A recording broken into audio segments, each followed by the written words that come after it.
Hi friends, తోటాకు పప్పు ఎలా ప్రిపేర్ చేయాలని ఈ వీడియోలో చూపిస్తున్నా ఫ్రెండ్స్. ఒక కుక్కర్లో తోటాకు వేసుకోవాలి, ఒక గ్లాస్ కందిపప్పు, కొద్దిగా జీలకర్ర వేసుకోవాలి, పచ్చిమిరపకాయలు వేసుకోవాలి, కొద్దిగా చింతపండు, కొద్దిగా నూనె వేసుకోవాలి, 2 టమాటాలు వేసుకోవాలి, 1 స్పూన్ పసుపు వేసుకోవాలి, కరివేపాకు వేసుకోవాలి, ఎర్రగడ్డలు, ఉల్లిపాయలు, రుచికి తగినంత ఉప్పు వేసుకోవాలి, 2 లోటాలు నీళ్ళు వేసుకోవాలి. కుక్కర్ మూతి పెట్టి క్లోజ్ చేయండి. ఇప్పుడు ఒక 6 విజిల్ రావాలి.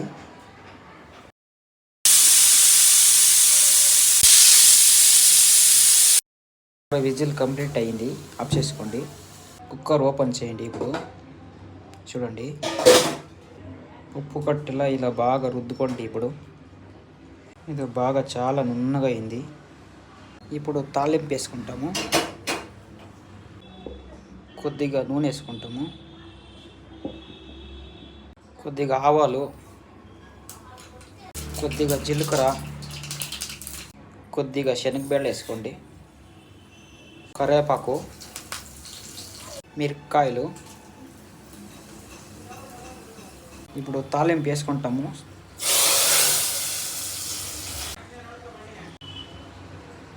కొద్దిగా కొత్తిమీరకి వేసుకోవాలి.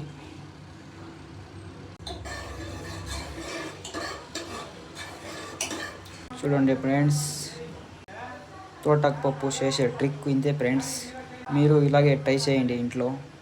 చాలా అంటే చాలా బాగుంటుంది, టేస్టీగా. నా వీడియో నచ్చినట్లయితే మీకు ఫాలో అండ్ సబ్స్క్రైబ్ చేసుకోండి, షేర్ చేయండి. Okay, take care, bye bye.